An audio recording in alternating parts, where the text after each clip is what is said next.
tahu nama saja Bapak Ibu, tapi belum mengenal orangnya, diri yang punya nama itu.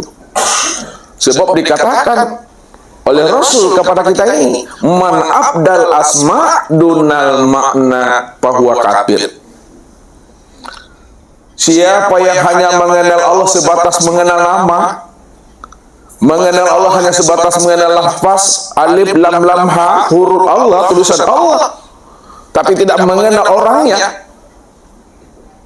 Siapa yang bernama Allah itu orangnya, yang mana dirinya, tak kenal dia, itu adalah suatu kekafiran. Itu yang dikatakan orang yang butuh sange itu Bapak Ibu, ya. Padahal Allah itu benar-benar wujud, Allah itu benar-benar terang, dan Allah itu benar-benar nyata Bapak Ibu. Ustaz selalu katakan kepada Bapak Ibu, kalaulah mata ini mampu memandang segala yang nyata, maka Allah itu lebih nyata lagi dibandingkan apa yang dilihat oleh mata. Kalau mata ini memandang alam, mata ini memandang sesuatu, alam dan sesuatu itu nyata yang dipandang oleh mata, Allah itu lebih nyata lagi dibandingkan nyatanya alam dan sesuatu apa yang dipandang oleh mata ini. Saking nyatanya Allah itu Bapak Ibu, kita pun tak mampu juga memandangnya. Bagi yang tak mengenal, bagi yang mengenal, walaupun Allah itu wujud nyata dan terang dan nyatanya, Allah tidak menyilaukan pandangan mata Bapak Ibu. Karena segala yang nyata, segala yang wujud pada alam semesta itu wujud nyatanya Allah. Akan tetapi sempurnanya wujud nyatanya Allah sempurna pada diri masing-masing. Bahwa diri Bapak Ibu inilah sebenarnya diri zat yang bernama Allah itu. Yang menjadi masalahnya Bapak Ibu, apa yakin kita ini adalah diri zat yang bernama Allah? Itu aja masalahnya Bapak Ibu. Kalau yakin kita aman tuh Bapak Ibu, tidak panjang gaji, sudah sadaqallahul azim aja sudah. Tapi yang menjadi masalahnya itu ditangkap ragu Bapak Ibu. Ini masalahnya. Makanya yakin itu bentuk anugerah Allah. Bukankah Allah katakan kepada kita tadi, "Fama yahdillah fahuwal muhtadi." Siapa yang aku beri petunjuk dia, aku bukakan yang menutupi hatinya, yang membuat dia ragu, aku buka kata Allah.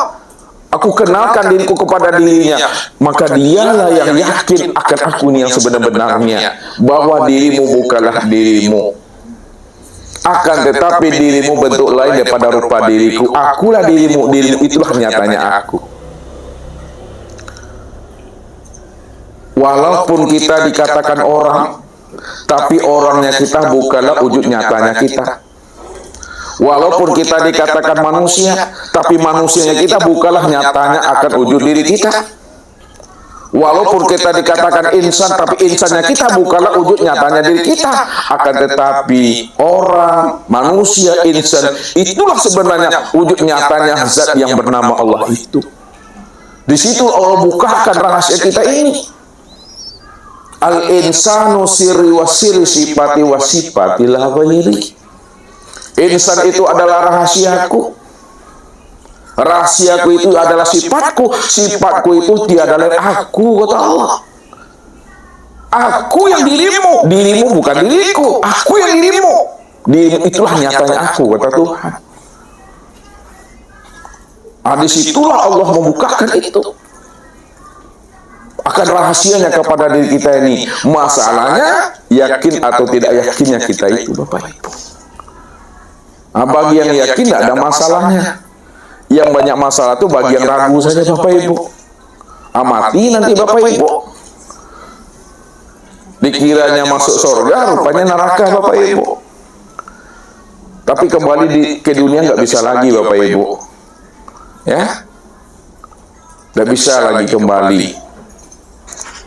Maka asailah Bapak Ibu. Apa tuh artinya asailah? Makanya cari kamu nanti. Jadi umur sekian ini mesti yakin-yakin mengaji Bapak Ibu. Ya, mesti yakin-yakin mengaji itu.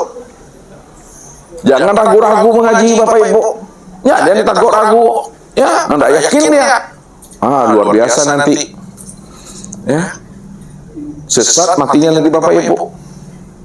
Kalau kita bimbang dan ragu, wa may yartadi minkum an dinihi fayamut fahuwa kafir.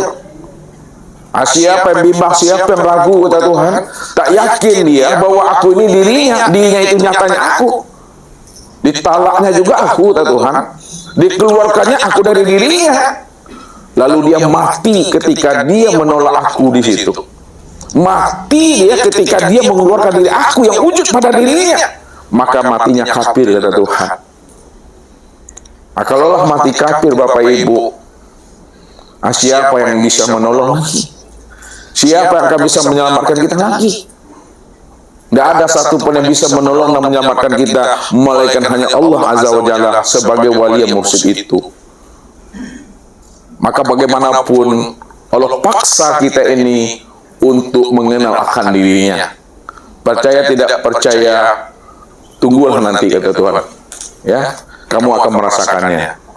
Maka inilah yang akan kita buka rahasianya, supaya kita benar-benar paham dan sadar kita ini bahwa kita ini tidak ada. Man arafa nafsahu bil fana'i faqad arafa rabbahu bil baqa'i.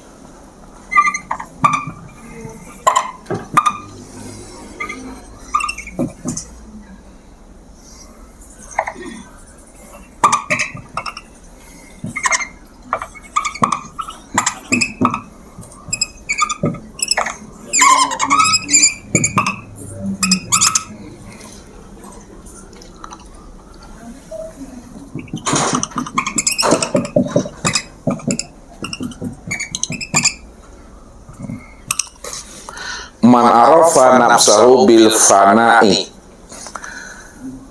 Barang siapa yang kenal dirinya bahwa dirinya itu fana. Fana artinya tidak ada. Ya, hapus. Faqad arafa rabbahu bil baqa'i. Maka sungguh ia kenal Tuhannya yang kekal abadi. Makanya orang yang arif itu, kata Rasul, arafun nas man arafu li nafsi. Orang yang arif, orang yang marifat itu adalah orang yang paham dan mengerti tentang siapa dirinya sebenarnya. Bahwa dirinya sebenarnya itu adalah fana. Fana, ini bahasa Arab. Nah, bahasa kitanya fana itu karam. Atau istilahnya lenyap atau hapus atau sirna atau tiada atau mati. Itu sinonim kata, muradif kalimat namanya. Fana, karam, lenyap, hapus, sirna, mati atau tiada. Kapan diri kita itu kita sadari bahwa diri kita itu fana? Kapan Bapak Ibu menyadari bahwa diri Bapak itu betul-betul karam? Kita menyadari bahwa diri kita itu fana, karam, lenyap, sirna, tiada dan mati itu sejak mula adanya kita nggak pernah ada. Kapan sejak mula adanya kita itu nggak pernah ada? Sejak mula adanya kita itu karam, sejak mula adanya kita itu fana, yaitu sejak Allah itu wujud. Sejak Allah mengatakan bahwa dirinya itu innani anallah. Ini dia. La ilaha illa ana. Sesungguhnya innani anallah. Sesungguhnya aku ini adalah Allah. Aku yang wujud, kata Tuhan. Aku yang sama basar, aku yang kalam, ilmu, kuda, irada dan hayat. La ilaha illa ana. Tidak ada yang wujud, tidak ada yang nyata, tidak ada yang melihat, mendengar, berkata, mengetahui, berkuasa, berkehendak dan hidup, illa ana, melainkan yang benar-benar wujud itu aku. Akulah yang wujud, sejak dahulunya. Belum ada kata dahulu, belum ada kata sejak, belum ada kata ada. Aku sudah dahulu ada sebelum kata-kata ada itu ada. Aku telah dahulu ada sebelum kata-kata dahulu itu ada. Sebelum kata itu, aku dah dahulu ada, kata Tuhan. Makanya adanya Allah itu adanya dengan sendirinya. Adanya Allah itu bukan diadakan, tapi ada dengan sendirinya. Sadarilah itu. Pahamilah bahwa diri kita itu benar-benar fana, benar-benar hapus. Jangan mengaku-ngaku Bapak Ibu. Kalau kita mengaku-ngaku, apa kata Rasul? Apa kata Rasul? Kata Nabi Muhammad SAW. Kalau kita mengaku-ngaku ada, apa kata Nabi? Halo ibu-ibu, Epa, Bu Lia, Ibu Mira, Gina,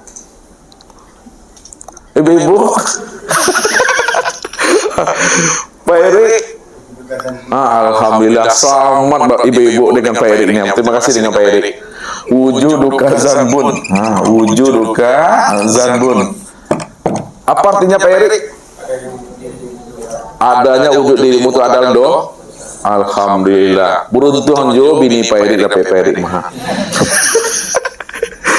Wujuduka zanbun, adanya wujud dirimu yang merasa ada itu dosa sudah.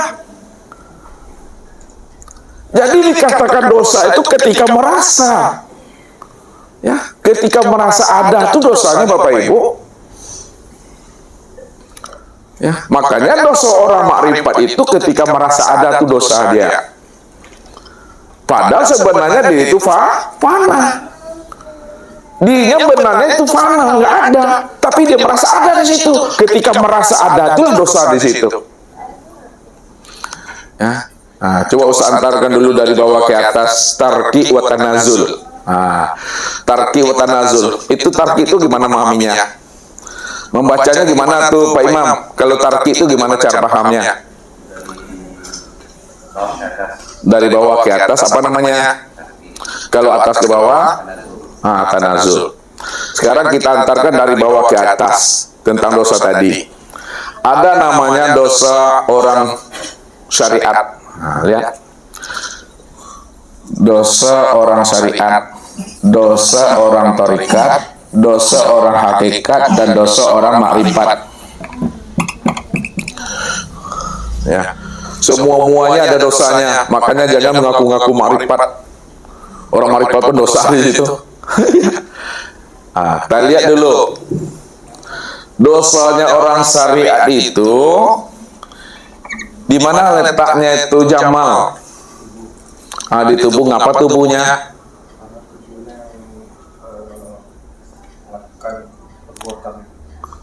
Sholat, berpuasa, apa gitu? Bantu lagi Pak. Di mana letaknya orang syariat itu berdosa di tubuh? Dia ngapa dia perbuatan tubuhnya? Iya. Dosa orang syariat itu nampak pada batang tubuhnya, memandang kepada yang tak baik, ngomong yang tak baik, dengar yang tak baik. Apakah dia mencuri, apakah dia dusta, apakah dia merampok dan sebagainya, atau bahasanya jamak mencilui. Tuh mencilui. Tuh. Di situ dia letaknya dosa, nampak pada batang tubuhnya. Itu dosa orang syariat tuh. Melihat pada batang tubuh. Lalu bagaimana pula dosanya orang tarikat itu Pak Ali? Dosa orang tarikat itu gimana? Ya, orang tarikat itu tetap berdosa juga dia. Lalu di mana letak dosanya tuh?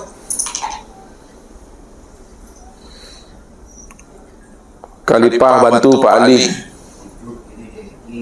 Ujub iri dengki. Coba lebih agak menggigit dikit jawabannya. Kalau di syariat nampak di tubuh. Kalau orang tarikat dosanya di mana nampaknya? Di hati. Kalau dosa orang tarikat itu nampak di hati, bagaimana hatinya sebenarnya tuh? Merasa ujub, Maring kiri. Itu apa bahasa halusnya apa tuh? Oke anak. Sombong, sosok, onge. Soranca, seganten, solebay. Benar tuh kan?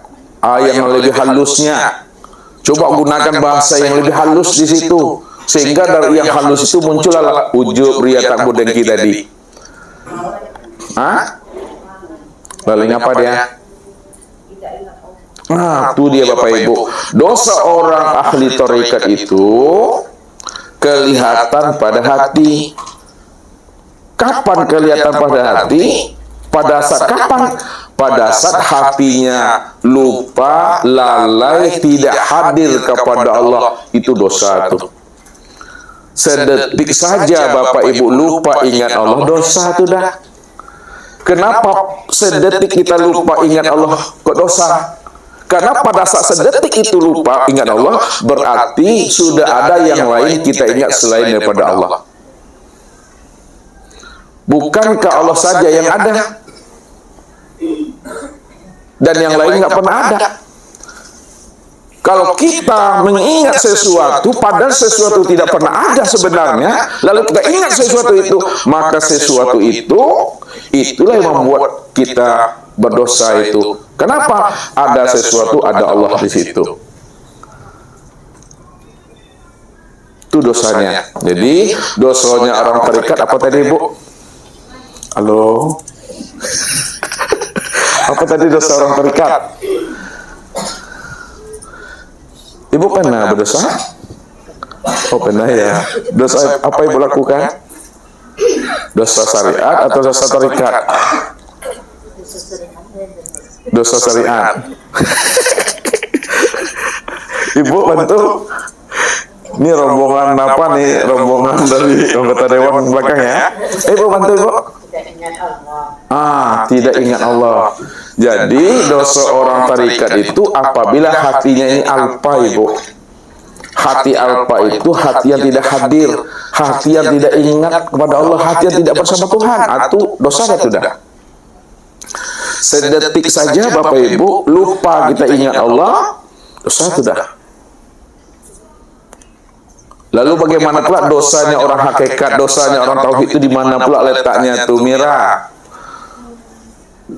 Halo Mira. Ari mana Ari? Masih jualan? Bantu Gina, dosanya orang hakikat, orang tauhid di mana? Ya, orang tauhid juga berdosa Bapak Ibu. Lalu di mana letak dosanya? Wike. Dosa orang tauhid di mana letaknya? Ketika tuh dia alhamdulillah senang juga lah Pak Rio jualan di situ.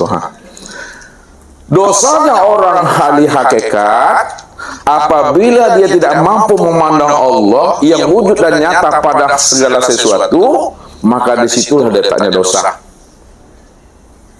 Apa kata Rasul itu? Rian, apa kata Nabi itu? Dosa orang hakikat kalau tidak mampu memandang Tuhan dari apa yang dipandangnya, maka itu adalah dosa. Apa kata Nabi itu? Pasti lupa tuh.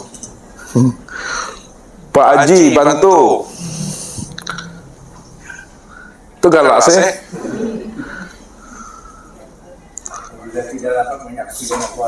Ya, apa tuh? Bantu Pak Abdul. Oh lupa makanya ingat ya. Pak Ali. Pak Kalipa, mungkin Pak Kalipa aja malah PKB rumah. Udah juga loh. Pak Rido lah, tolong Pak Rido. Awalnya. Nanti akhir lagi kan? Man nazara. Coba bantu. Alhamdulillah. Ya, man nazara ila sayyin ma lam yarallaha bihi fahuwa batil. Siapa yang memandang kepada sesuatu lalu dia tidak mampu memandang Allah yang sudah wujud dan nyata pada sesuatu itu, bahwa batil itulah pandangan yang batal. Pandangan yang batal itu pandangan yang berdosa. Pandangan yang tidak memberi manfaat, faedah, dan pandangan yang tidak bernilai ibadah.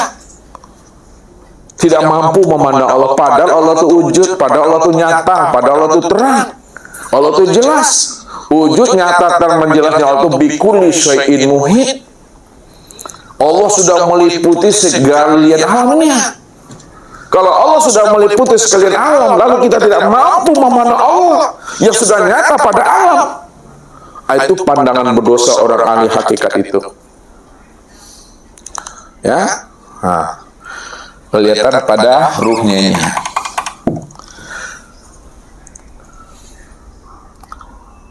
Kemudian dosanya orang ahli makrifat. Di mana pula itu Pak Erik? Iya, apa dia? Di mana letaknya tuh dosanya makrifat tuh? Ketika dia merasa ada, dihaluskan ilmunya. Coba Khalifah jawab, dosanya orang makrifat. Bagaimana? Ya, letaknya di sir. Apa tuh maksudnya letaknya di sir itu?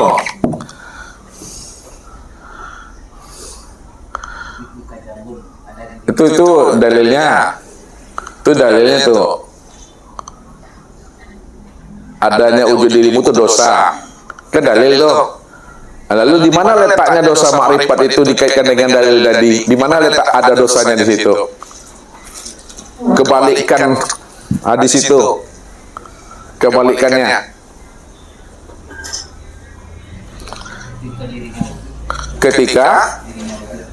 Ketika dirinya wujud. Bahasa yang halus dipakai itu bahasa hadis tadi itu. Ya. Coba bantu mana Pak Ben yang waktu itu dapat jawab tuh. Pak Ben mana Pak? Fana dia. Ada, Ustaz halus kan? Kapan orang makrifat itu dikatakan dirinya berdosa? Ketika dirinya itu belum fana. Ketika dirinya belum fana, maka disitulah dirinya itu dosa. Fana itu apa artinya? Lenyap. Ketika dirinya belum lenyap, dosa itu. Bahasa yang lebih halus di situ, apabila masih nampak diri Bapak Ibu sama Tuhan, ya, masih nampak sama Allah, diri kita ini wujud, masih nampak sama Allah, kita nih yang melihat, kita yang mendengar, kita yang berkata, kita yang berjalan, kita yang duduk, nampak sama Allah, itu dosa. Itu berarti selagi diri kita ini belum fana, di situ dosa, letak dosa itu. Oleh karena itu, fanakan diri kita. Kalau difanakan diri, apanya yang mesti difanakan ibu-ibu? Apanya yang difanakan supaya tidak berdosa? Halo? Udah panik aku, Bantu lagi Pak Imam, apanya yang difanakan sebenarnya? Sifat ngapanya nih? Oh, sifat mani. Sebelum yang 7 itu apa tuh? Sebelum yang 7. Itulah tuh wujud diri itu yang fanakan dulu. Makanya dikatakan oleh Nabi, wujuduka zanbun. Adanya wujud dirimu itu dosa. Jadi fanakanlah wujud kita ini. Bagaimana cara memfanakan wujud itu, Pak Haji Sparjo? Cara memfanakan wujud diri Bapak gimana caranya? Caranya gimana? Bagaimana cara hilangkan keakuan?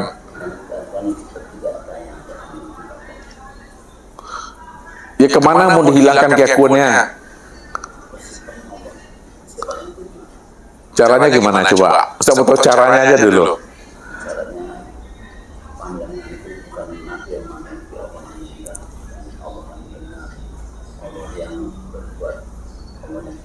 Ya, ya Allah yang hidup memangnya.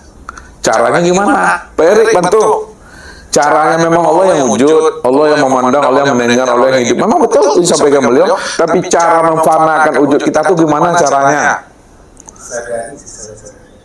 Apa yang mau disadari? Itu kata yang sudah baku tuh ya. Coba Khalifah bantu. Apa artinya itu?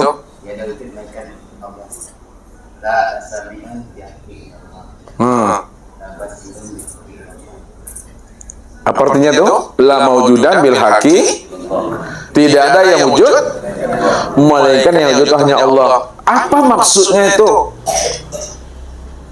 Tidak ada yang wujud melainkan yang wujud hanya Allah. Lalu di mana letak fananya? Itu kan baru kata-kata baru tuh.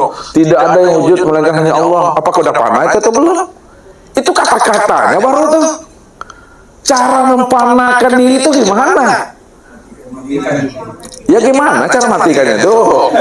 Fana kan mati juga artinya nih. Fana, fana itu kan mati. Sirnakan, hapuskan, lenyapkan, karamkan. Menjadi persoalannya bagaimana cara memfanakan diri ini? Caranya itu memang yang wujud Tuhan Allah cuma yang wujud. Sadar kita mau yang wujud. Cuma bagaimana caranya itu supaya di kita ini wujud kita itu nggak ada.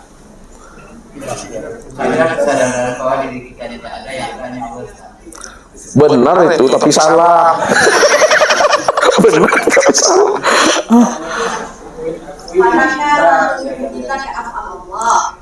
Gimana caranya? Panakan tubuh kita ke Allah. Nah. Panakan hati kita ke asma Allah. Panakan kita ke sifat Allah. Panakan kita ke sifat. Caranya gimana?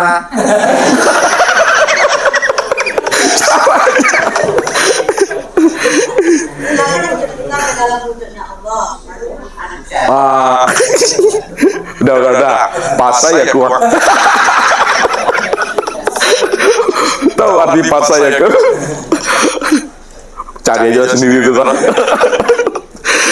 Jadi caranya Bapak Ibu, ya, fanakan wujud kita ini di dalam keesaan wujud Allah. Ya Allah, yang wujudnya Engkau, ya Allah, kuni tiada, ya Allah. Begitu dia.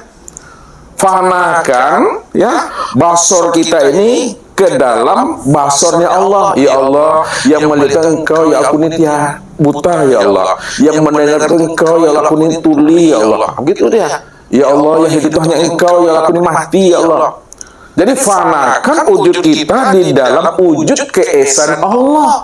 Allah yang wujud semata-mata di situ. Barulah itu memahaminya. Dan fana itu semua, maka ketika itu diri kita itu tidak ada lagi dosanya. Maka dikatakan dosa orang marifat itu apabila dia belum fana, dosa sudah. Makanya disebut fana billah, karam dia ke dalam wujud diri Allah itu. Yakuinya di situ. Ini kuncinya. Man arafa nafsahu bil fana'i, siapa yang sudah sadar dirinya bahwa dirinya sejak mula adanya nggak pernah ada. Dirinya sejak mula adanya karam, diri sejak mula adanya mati. Faqad arafa rabbahu bil baqa'i, maka pastilah dia kenal sadar sesadar-sadarnya bahwa Tuhan itulah yang baqa. Tuhan itu yang kekal. Tuhan itu yang baqa, kekal. Sejak dahulunya, sekarang, dan yang akan datang. Kalau Allah itu memang betul-betul bako, kekal, dahulunya, sekarang, yang akan datang, itu artinya bahwa dialah sebenar-benar yang wujud itu. Kalau dia yang wujud, maka dialah yang sama, dialah yang basar, dialah yang kalam, dialah yang ilmu, dialah yang kudrat, dialah yang iradat, dan dialah yang hayat. Disitulah letaknya qiyamuhu binafsihi itu Bapak Ibu. Apa artinya itu? Qiyamuhu binafsihi, berdiri dengan sendirinya itu. Dia yang ada sejak mula adanya. Bahkan sebelum kata mula, sejak mulanya itu dia sudah lebih dulu ada. Gak bisa diterangkan, gak bisa dijelaskan dengan kata-kata, Bapak Ibu. Nah, jadi orang yang sudah kenal Tuhan sebenarnya tak bisa lagi menjelaskan. Ya, kalau dijelaskan bukan Tuhan itu. Kalau dijelaskan bukan Allah itu kata-katanya, itu suara, itu lafaz. Allah itu tidak bisa lagi diterangkan. Kalau diterangkan, Allah yang sudah wujud, Allah yang sudah terang tadi, diterangkan, maka makin tak jelas lagi makna yang sebenarnya.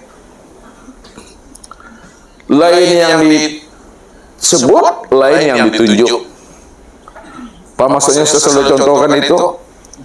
Coba sebut namanya triplek.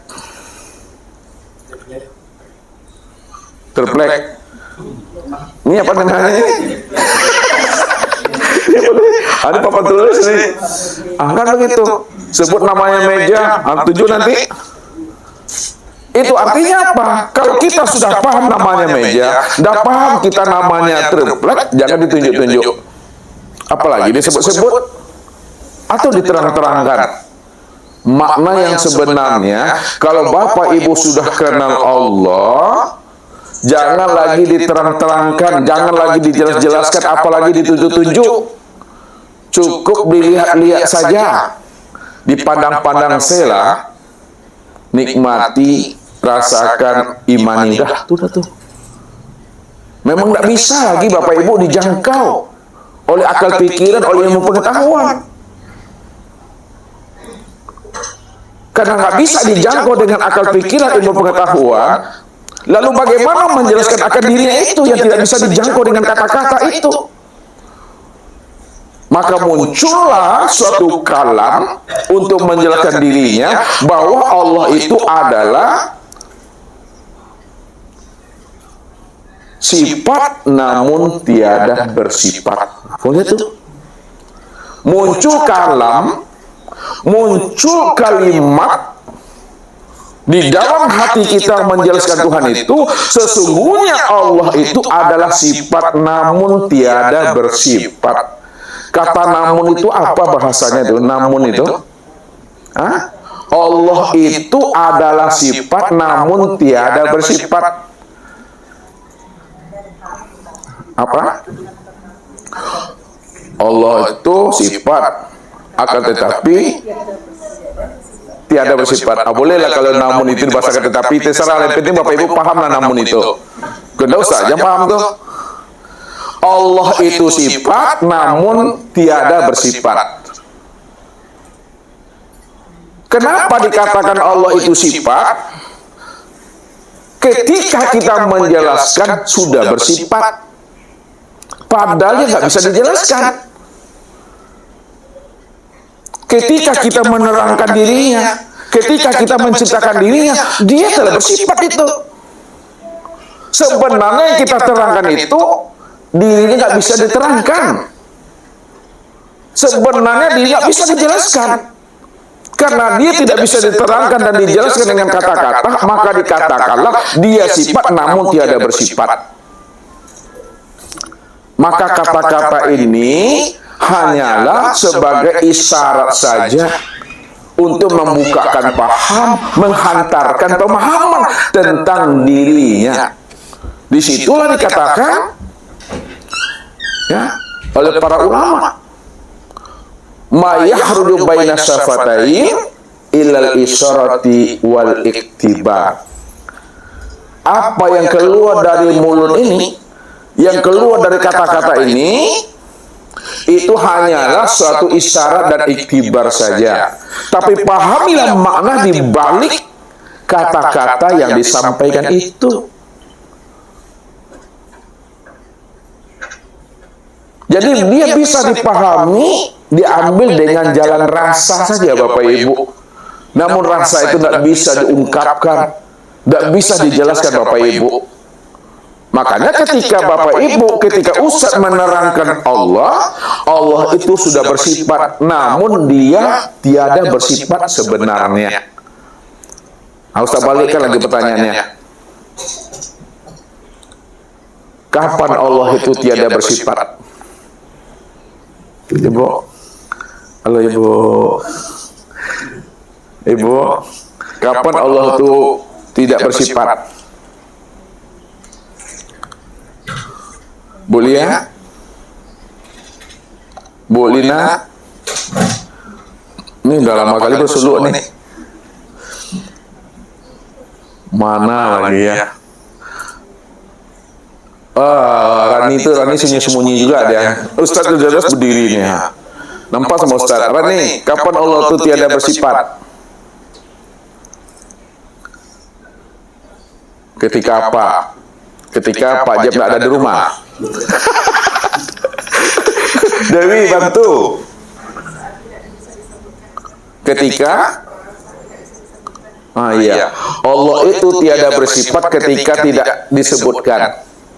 Kalau nggak disebutkan apa tuh? Diam. Ketika diam, tidak ada kata, nggak ada suara, itu dia tiada bersifat itu. Itu disebut namanya dengan zat. Itu disebut namanya zat. Jadi ketika Bapak Ibu diam, tidak menjelaskannya, tidak menceritakannya, dia tiada bersifat. Itu yang zat itu.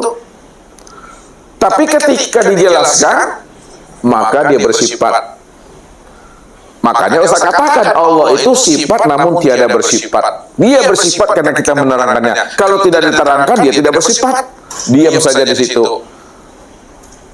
Pertanyaannya, kalaulah Bapak Ibu diam saja, sedangkan Bapak Ibu punya tanggung jawab menghantarkan pemahaman Allah itu kepada anak, kepada istri, kepada suami, atau kepada pasangan masing-masing.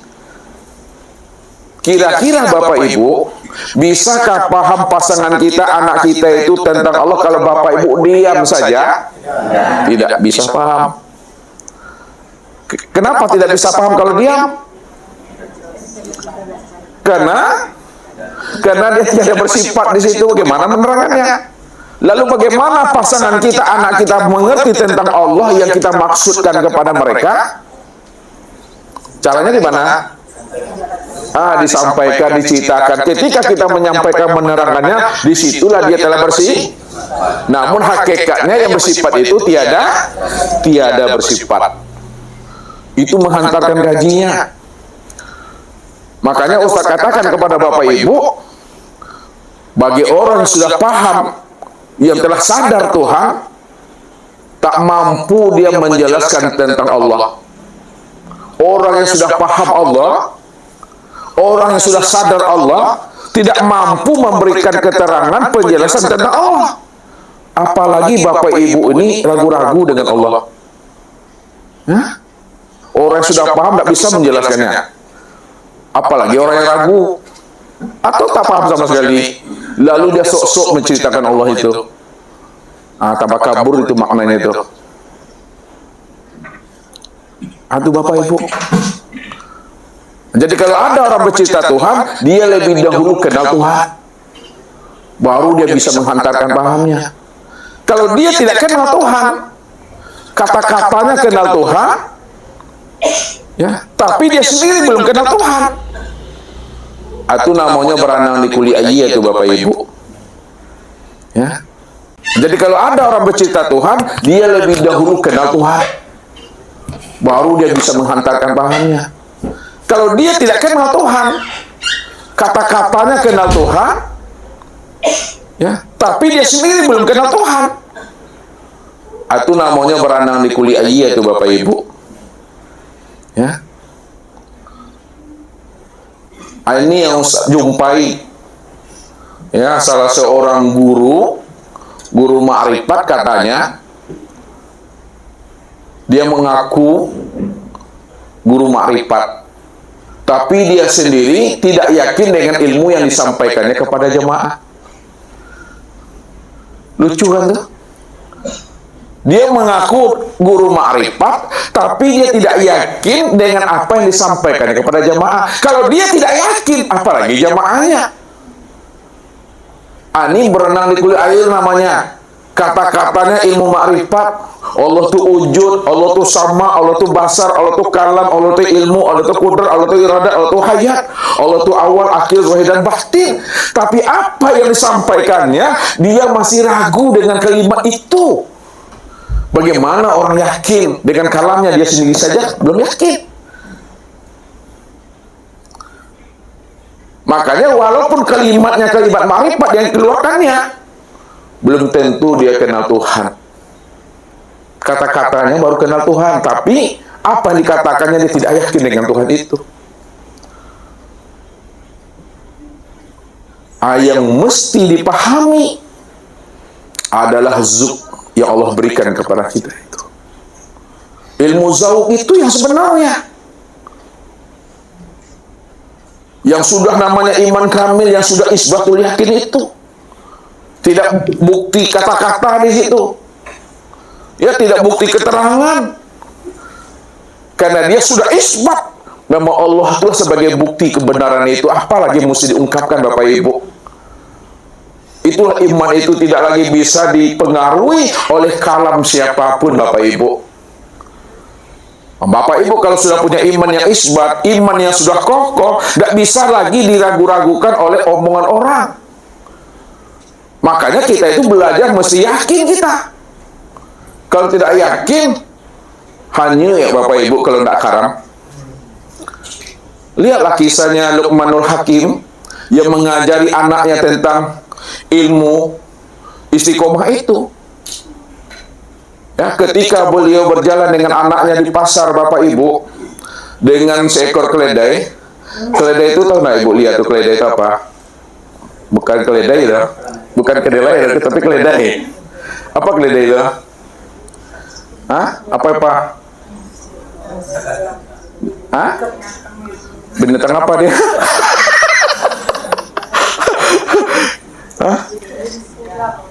Hah? Sejenis burung. Sejenis kuda tapi nak kuda ya. Jenisnya kuda tapi nak kuda. Kuda lihat atau kuda jinak tuh? Keledai itu Bapak Ibu, itu peranakan kuda dia. Ya, dia lebih kecil daripada kuda, lebih besar daripada kambing. Kambing tahu? Lebih besar daripada kambing, lebih kecil daripada kuda. Itu peranakun kuda, keledai namanya. Jadi Luqmanul Hakim ini ya mengajak anaknya jalan-jalanlah ke pasar Bapak Ibu sambil membawa keledai. Tapi ketika itu Luqmanul Hakim dengan anak ini ditungganginya keledai itu berdua dengan anaknya. Ayahnya naik, kemudian anaknya juga naik di situ. Ya, lalu nampaklah sama orang di pasar. Ini bapak dengan anak ini zolim kali lah nih sama keledai. Udah jelas keledai kecil, naik pula lagi di atas pundak keledai itu. Apa nak patah tulang punggungnya? Ya udah jelas keledainya itu smekot. Naik juga lagi itu patah, sakit, zolim nih ayah dengan anak nih. Turunlah Luqmanul Hakim dengan anaknya Bapak Ibu. Turun dari keledai. Lalu apa kata ayahnya tadi? Nak, ya kan? Kamulah naik keledai biarlah ayah jalan. Naiklah anaknya Bapak Ibu. Setelah anaknya naik keledai, berjalan-berjalan, jumpa lagi orang nih di kampung seberang. Ini anak nih, anak durhaka ini. Ya dia anak enak-enak naik di keledai, tapi ayahnya disuruh jalan. Di mana letaknya nih? Ya anak durhaka nih, ya. Lalu apa kata anak tadi itu? Ya, ayahlah yang naik ayah, saya biar turun. Turunlah anak tadi Bapak Ibu, karena dengar omong orang tadi itu, dibilang anak durhaka. Naik ayahnya Bapak Ibu. Ketika ayahnya naik keledai tadi, jalan-jalan-jalan, jumpa lagi orang yang di kampung seberang. Ini ayah ini tidak penyayang sama anaknya. Udah jelas anaknya disuruh juga jalan kaki. Dia asik-asik naik keledai itu, nggak penyayang dengan anak, nggak paibur Bapak Ibu, ya kan? Lalu ia pula lah kata ayah tadi, turunlah ayahnya sama anaknya lagi, jalanlahnya lagi, nggak ada naik keledai lagi, dirinya keledai itu Bapak Ibu, ala diri keledai itu jumpa lagi orang di kampung seberang. Apa kata orang kampung seberang? Bodoh banget lah orangnya. Udah jelas dia punya keledai, tak mau ditunggangnya, kan bodoh dong. Ya, apa rahasianya di situ Bapak Ibu? Wahai anakku, kata Luqmanul Hakim, begitulah kalau kita mendengarkan kata orang, kita tidak punya pendirian, maka kita ini kalau tidak karam menimah hanyut kita ini. Itu artinya kita disuruh istiqomah. Kalau kita sudah mendapat hidayah, sudah mendapat petunjuk, sudah yakin kita suatu ilmu, memang Allah yang wujud. Memang Allah yang awal, akhir, zahir dan batin. Dia yang sama basar kalam, ilmu kudairah dan hayat. Jangan Bapak Ibu ragu dengan omongan orang. Kalau ragu kita dengan omongan orang, sama seperti Luqmanul Hakim dengan anaknya yang menunggangi keledai tadi itu. Tidak selama itu Bapak Ibu. Beragama kata orang, bertuhan kata orang. Maka dia tanam di sini keyakinan itu. Kenapa? Al yakin la yuzalu bisak. Keyakinan yang sudah hidup, tumbuh berurat berakar ya di dalam hati dan rahasia hakikat diri Bapak Ibu. La yuzalu bisak. Tidak ada yang mampu membuat kita bimbang dan ragu dengan omongan siapapun. Itu yang iman yakin, itu yang zau itu.